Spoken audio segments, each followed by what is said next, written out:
Good morning, everyone, and welcome to Invitation to a Conversation. It's been a trying month for me with this technology, but I think I'll have it together right now. My guest today is Dr. Markisha Butler. Dr. Markisha Butler is a passionate and purposeful public servant. Her servitude spans in her quest to improve the education and workforce development opportunities for residents in Glenn and surrounding county. She possesses an undergraduate degree in sociology from Georgia Southern University and Master of Public Administration degree from Savannah State University. The desire to merge her passion, knowledge, skills, and purpose, she furthered her education in 2016 and received a Doctor of Education degree with a concentration in organizational leadership from Nova Southeastern University. As a graduate of Georgia Glenn Academy for Economic Development, Leadership Glenn, and being involved in numerous civic and community organizations, she is committed to improving workforce and economic development opportunities. Currently, she serves as the Executive Director for the Star Foundation of Coastal Georgia Incorporation. In addition, she is the President of MB3 Enterprises, LLC, a small business providing facilities maintenance, commercial lawn and cleaning services to government and commercial entities.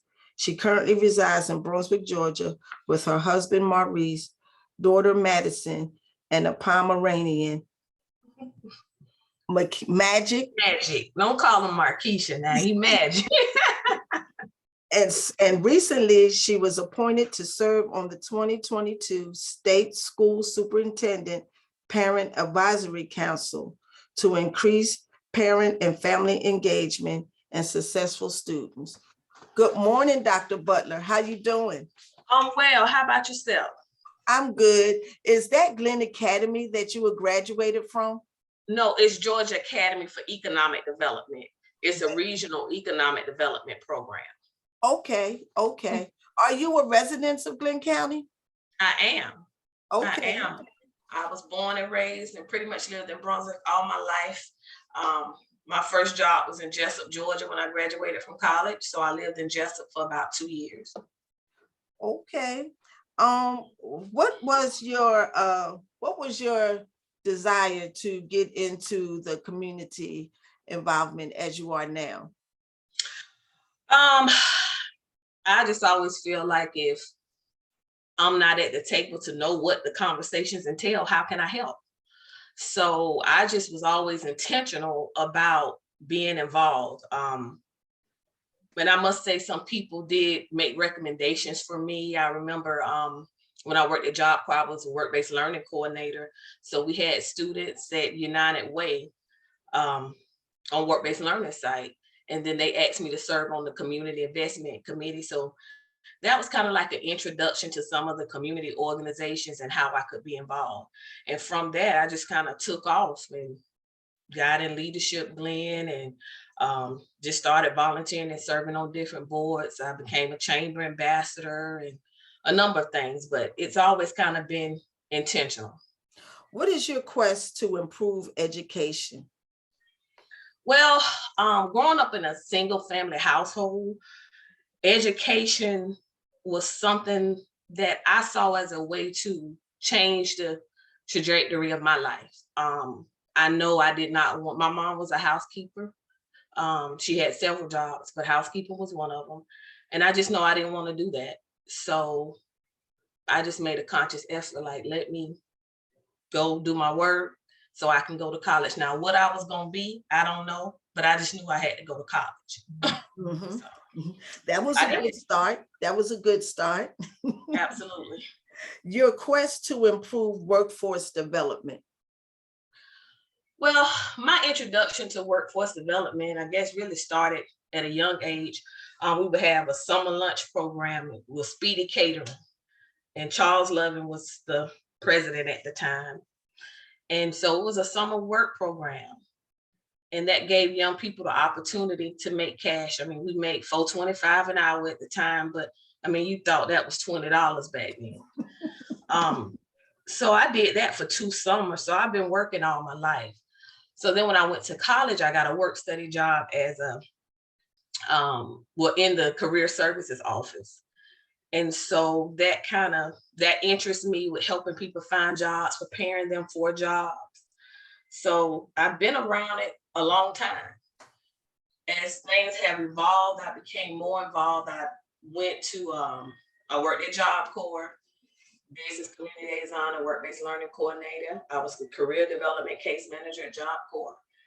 I then went to higher ed, where I worked at the technical college and career services. I worked in economic development. I also taught an employability skills course at the technical college. Then I went to the state level and worked as an apprenticeship coordinator, where I worked with technical colleges and businesses across the state. I had a region, which was the coastal region. So my 2 colleges were Savannah Tech and Augusta Tech. So I worked with them on advanced manufacturing initiatives in the area of apprenticeships.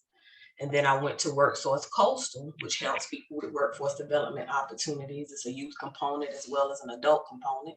And now I'm at STAR. So I've been around it a long time, and at different capacities. And it seems like that you were always around education and employment. So Correct. that was your jumping pad to give you idea of where, in what particular specific area you would want to work in. What are the surrounding counties other than Glenn County that you've worked in? Oh, well, when I worked for the state, I worked in Augusta. That was one of the counties.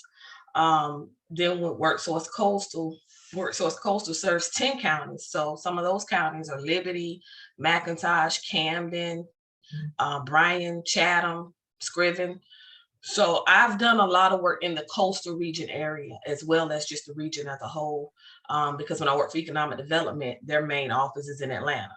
So I would go to Atlanta for, trainings and workshops as well. So now you're the executive director of Star Foundation. Can you give me a synopsis of what you did for WorkSource prior to getting the position that you're at now? Okay, when I worked for WorkSource Coastal. Yes. Okay. Yeah, I was the one-stop operation manager for WorkSource Coastal / regional leader. So I was responsible for facility operations, making sure the partners, which are called WIOA partners, which stands for Workforce Innovation and Opportunity Act, making sure the partners are working cohesively and adhering to the government guidelines. So I did that, but prior to WorkSource Coastal, I kind of fell into that job because I served on the workforce board.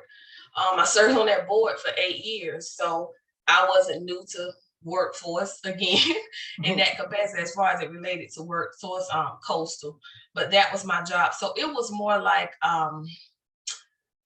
business operation side of things, not so much working with the clients. And I like to work with people.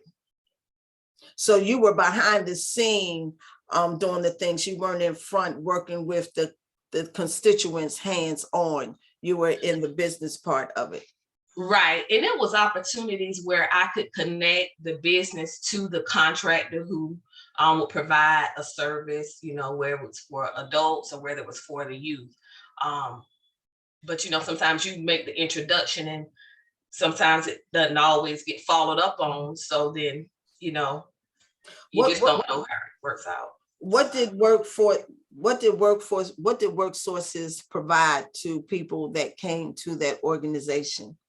They provided job training for youth as well as adults. They assisted with resume writing, career assessments, career placement. They also helped with OJT, which is on-the-job training. They work with businesses to help meet their employment needs by giving individuals the opportunity to work through almost like an internship opportunities. So did they have a guaranteed job once they finished that program?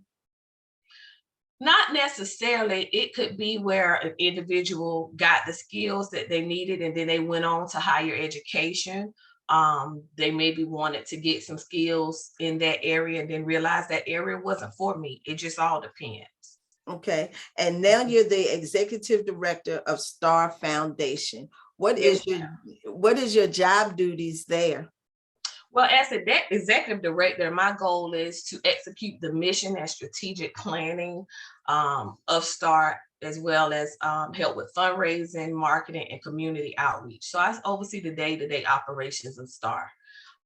STAR is um, I would say, employment readiness program that has been around since 1997. When it first started, it was to help individuals who lived in the housing program through the Housing Authority to gain computer skills, to gain, secure better employment opportunities. Since then, the program has evolved and the curriculum has changed to provide more financial literacy, offers professionalism certification, um,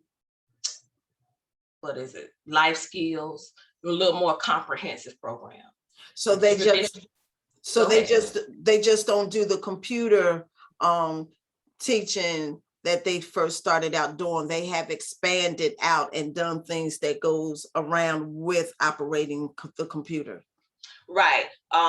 So it's financial literacy, computer workshops, career boot camps. We have provided workshops for individuals who want to just don't come through the program, but want to get more hands-on computer skills. Like we just completed one at the library, which is one of our partners, where we offered it free to the community. Anyone could come. It was a 2-hour workshop for 2 days. So to introduce individuals to computers. Can there be a partnership between the prior position you had with WorkSource and Star Foundation? Is that a partnership type thing? It already is. Okay. Star would make referrals to WorkSource Coastal and vice versa. So the relationship is already there. We'll keep it rolling. So what is the minimum age and the maximum age of a person who wants to attend STAR? And so now it's just not for people in public housing, it's for any individual who would seek this knowledge. Absolutely. STAR starts off at age 18 to 100. So it's not a cutoff age. But we do require that an individual be 18. I'm sure some flexibility if an individual was 17, but we do want to have those students stay in school and get what they need versus, just dropping out of school and coming to STAR, so to speak. And so what are the requirements to attend STAR that a person needs to have? I would say one of the requirements to attend STAR, and this is something we're gonna really push, is a level of commitment. We don't want you just coming to STAR whenever you feel like it. One week you come, one week you don't. That's not what we're about. We want you to be committed to it because we're focusing on transformational change. So we can change the life not only of you, but of your family, and then overall that'll impact the community. So we want a level of commitment. But if an individual is interested in being a part of STAR, they would call STAR, make a appointment. We'll do an initial assessment where we'll see what the needs are, look at their computer skills, and go from there, tell them the requirements. Because our program is 6 to 8 weeks long, which we're looking at making some modifications to that for the upcoming year. So we just want the individual to be committed. Going into the STAR, working for STAR Foundation, did you already have an agenda of how you wanted to improve it or maximize of what they already had down for their mission? Absolutely. I wasn't new to STAR. I volunteered for STAR back in my community service stuff. I volunteered for STAR back in 2014. I helped with mock interviews. So I knew the mission of STAR. I knew the clientele that they serve. And I just wanted to make sure we didn't lose momentum as things changed, particularly because of COVID, and make sure we had more of a strong community presence. It's like some people know about STAR, some people don't. But I think if we were put out more in the community, being more involved, being more visible, that would help improve our numbers as far as enrollment into STAR, or just helping the community with the workshops and different things like that. So I know community outreach and community presence is huge for me. Also, we're STAR Foundation of Coastal Georgia. So wanting to tap more into the coastal counties, McIntosh and Camden. So we seek to, start doing workshops and holding classes in those areas as well. Because when you think about workforce development, it's just not a local thing, it's a national thing. But particularly in our communities where the counties are so closely intertwined, we have to be mindful. We have people living in Darien, but they work in Brunswick. Yes. We have people who live in Camden that work in Brunswick. We have people that work in Brunswick, live in Brunswick and work in Camden. So it impacts all those counties. So I wanted us to be very intentional about reaching out to those communities as well. So when you say reach out, there's not a STAR organization in those places. No, we don't have a brick and mortar facility, so to speak, in those places. And as you can tell, with COVID has taught us we don't necessarily need that. We can put the program on the road and do a pop-up class, a pop-up workshop. So that's what we're seeking to do in the near future. Does STAR have a steady rotation of students? Do y'all have a waiting list and a steady rotation of students coming out and going in? Yes. Once a class starts, we really try not to disturb that class because we want to keep things kind of consistent. So we'll have individuals call after the class has started and want to get in, and they'll be on the wait list for the next class. One of the things that I want us to do is make more partnerships, create more partnerships. And so, for instance, if we partner, say, with organization like Saved by Grace, a men's transitional home, 1 quarter we may offer the program strictly for their students, or we may have a program just for their participants, outside of our regular STAR participants. So I don't think that will be a challenge for us with the numbers. We're just going to have to be a little more creative with our program planning. So suppose somebody comes into STAR and they only want the computer aspect of it. Do they have to go through, are you going to make it mandatory for them to do the computer, the financial literacy, or they're just going to pick which classes they need? That's when we refer them to the workshops that we have. Typically, those workshops are held in the evening, but depending on availability, depending on the need, we can modify that. Like, for instance, we want to have a class for seniors, people 55 and up. So we're not going to have that class at 5 p.m. We're going to have it probably at 9 o'clock in the morning. They don't want to come to the STAR program and complete a program for 6 weeks. They just want to gain that skill. So that would be a workshop. It may not even be 2 days. It may be 9 to 12. So we do have that option. And those are the workshops that we have. Do students graduate with a certificate? They graduate with a certificate of completion from STAR. And that was a conversation the program manager and I had a couple of weeks ago, how we can add more optics and a little more substance to the program completion.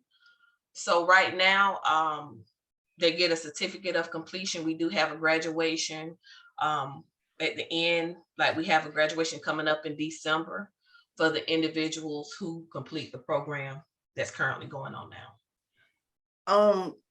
Oh, I just lost my thought. Really, Pamela? What is the percentage of students who have completed training in STAR Foundation? Okay, well, when the individuals come to STAR, 90% of them are unemployed.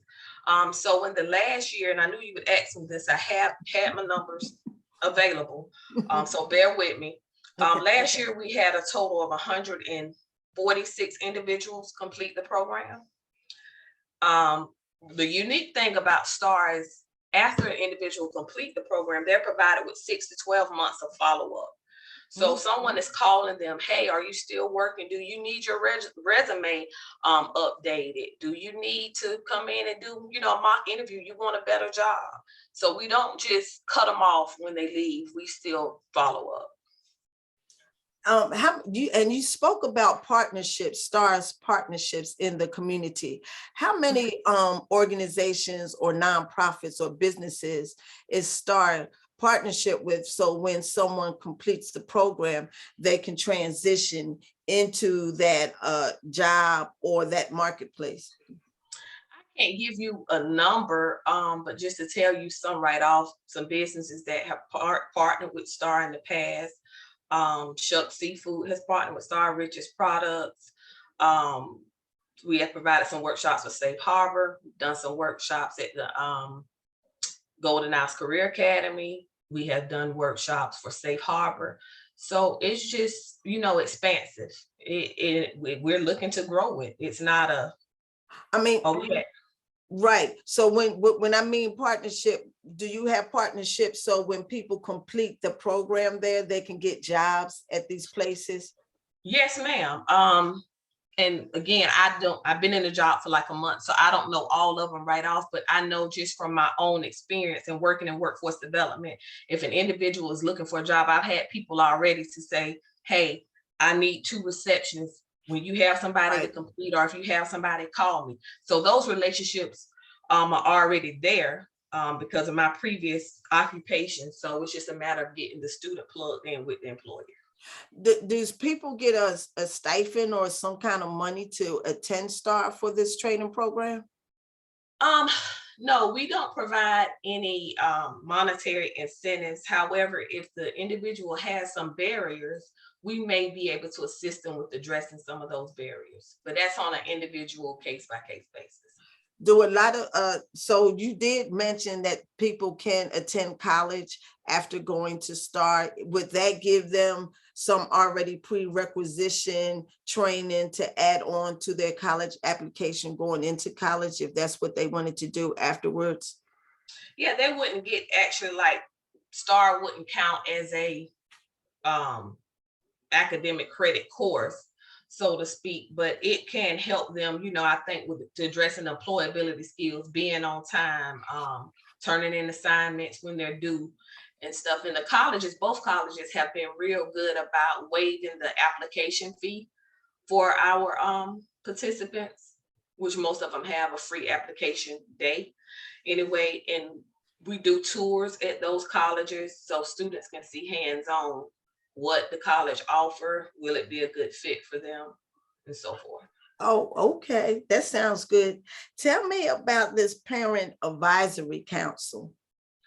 Absolutely. Well, the Parent Advisory Council is through the Georgia Department of Education, and it's a group of individuals, actually 30 individuals from across the state, that provide input on policies and projects that impact students and families in their school district, as well as just across the state. Each school district can nominate someone, a principal of a school can nominate someone, then the district, if they get several nominations, can send that nomination to the state, and the state makes the ultimate decision of who will be that representative. So fortunately, I was selected for Glenn County to serve as a 2-year term. And we had our first meeting last month virtually, but in the past, we would travel to Atlanta and actually meet with representatives from different divisions of the U.S., not the U.S., the Georgia Department of Education. So the superintendent was on the call. We were afforded the opportunity to present questions to him that he addressed on the meeting, at the meeting as well. So we'll have another one. And what I did is I asked individuals like the principal of the school. My daughter attends Satilla Marsh, hey, do you have some questions that you would like to ask? I also asked the Title I director, the federal programs director, what questions, and then I presented those questions. Once I got answers back, I provided feedback to them. For the next meeting, I'm going to reach out to I think it's the parent engagement coordinator, to see, what concerns she has. Also sharing best practices with Our local representatives will be one of the focuses. I'm gonna get into some questions about the school district's academics, but I want to get your thoughts about how would you go about increasing parent and family engagement? I know that's always a big problem in the school system, is getting parents involved, coming to PTA meetings and just being involved in the everyday business of their children. And it can start as early as pre-K. So what are your thoughts and ideas of how to increase parent and family engagement? Well, one of the things that I have learned as it relates to parent involvement and engagement is you have to meet people where they are. A lot of times we want to change them and we want them to be a certain way and be actively engaged, but we have to let people do that in their way. So one of the things that stuck out to me was doing this PAC was that, and I'm saying PAC because that's the Parent Advisory Council, I'm sorry if I'm using acronyms, was that the superintendent constantly reiterated every school system is unique. So what they're doing in Atlanta may not be feasible for Glenn County. What they're doing in McIntosh may not be feasible for Glenn County, or even certain schools. What works at Burroughs Millette may not work at Satilla Marsh, and vice versa. So I think we have to take a look at that and ask parents what it is that they're looking for. And this can't always just be done with surveys. I think sometimes you have to have an actual conversation. What is it that you need? What would you like to see? You know, like we do things like, for instance, a drive-by event where everybody don't have a car. Right. So do we really want to serve everybody? How involved do we really want parents to be? So it's just some things like that we have to look at and think about when we're talking about parent engagement and involvement. Do you think that also trying to get parent involvement, do you think Zoom will help? Because like you said, you have to meet some parents where they at. Do all the parents have a computer or a laptop or a cell phone where they can do Zoom so they can be a part of it if they can't come in person? Right. I think using different type of methods to get the word out and to give parents opportunity to be engaged is ideal. So yeah, I think that will work. But again, it's up to the individual to decide, hey, I want to be engaged. I don't. Some people define engagement differently. I may not be, some people feel like I might not be involved at school, but my child got a football game and I go to all of them. So I'm involved, you know? So Right. We have to just be mindful of the terminology we're using and how everybody interprets it. Okay. I want you to put your thinking cap on, which it is already on. As you being part educator and workforce development and things, how would you achieve successful students? How would I achieve success for students? Yes. I think that is really a heavily packed question, Ms. Pam. But for one thing, what I have seen, I think we have to expose people to opportunities. A lot of us have become what we are because that's what we saw. I always say if I saw something a little different, I probably would be somebody different career-wise. But you know, when you grow up in certain neighborhoods, you see teachers, you see social service workers, you know, you see people working in law enforcement. So that's kind of what you gravitate to. So I'm big on exposure. Sometimes the conversation can't just happen. Sometimes you have to take kids to a place and let them see, you know, like with plants, everybody want their child to go to a 4-year school. That may not be the case, but let's take Johnny to Gulfstream so he can see what goes on day to day, and he can talk to people and hear the benefits, the money that they're making, and all that kind of stuff. So I'm just thinking we have to focus on the exposure piece, and then those other things will come into place once I know, oh, I can be this, but this is what it's going to take for me to get there. And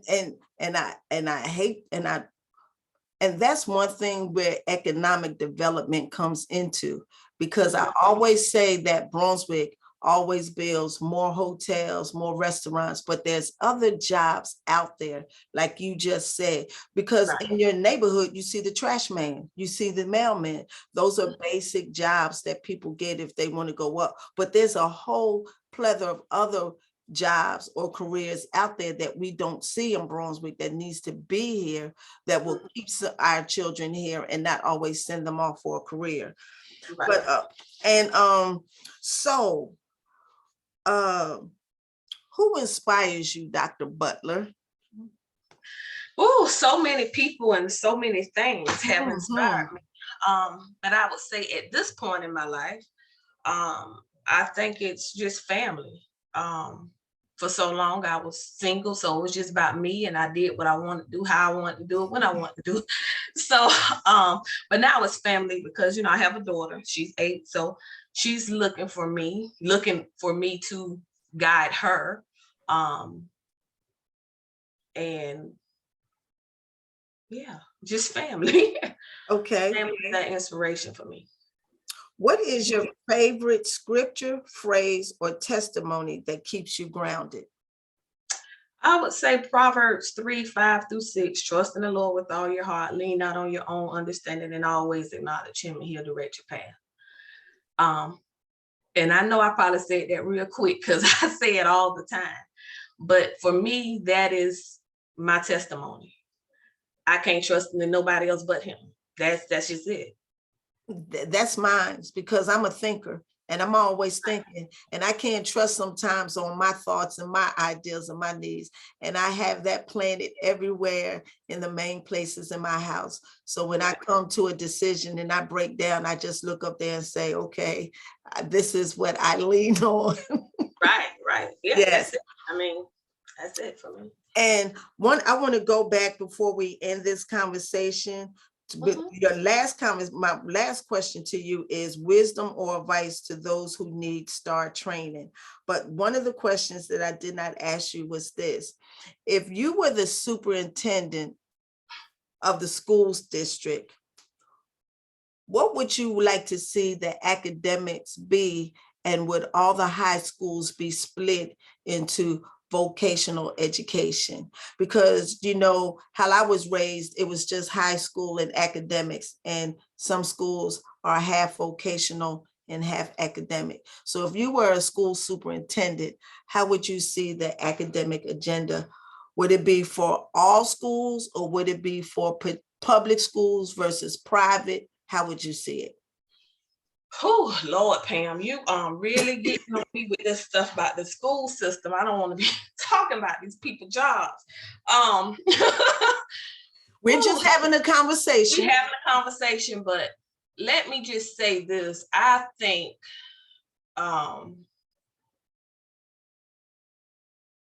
we have to have the right people in place to make the right decisions.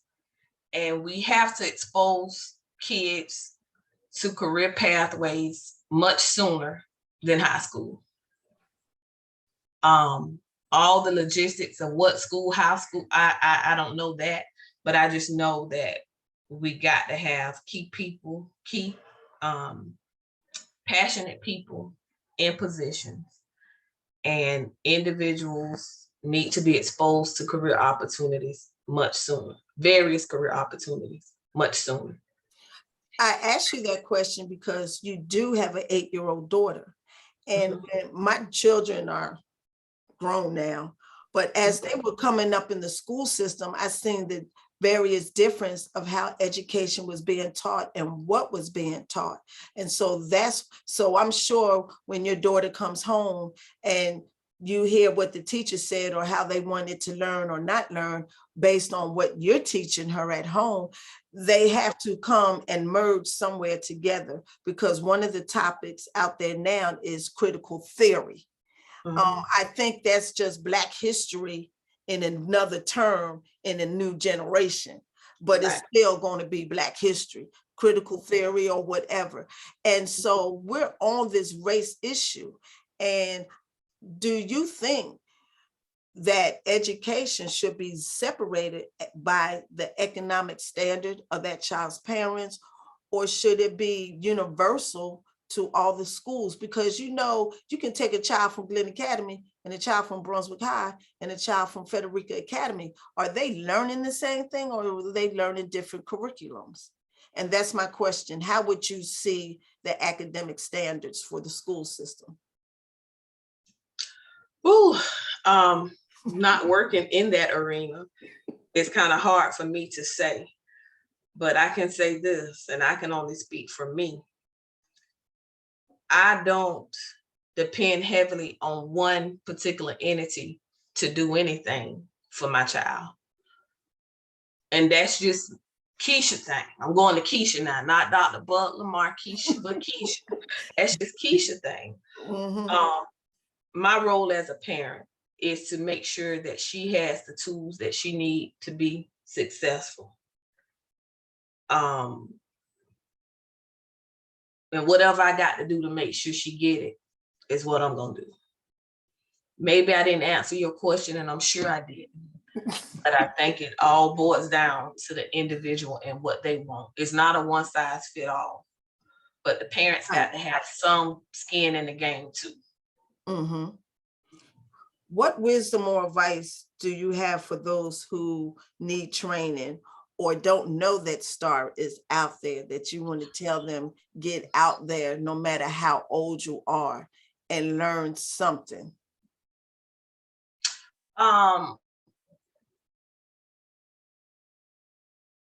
Life is ever evolving, whether we want it to or not.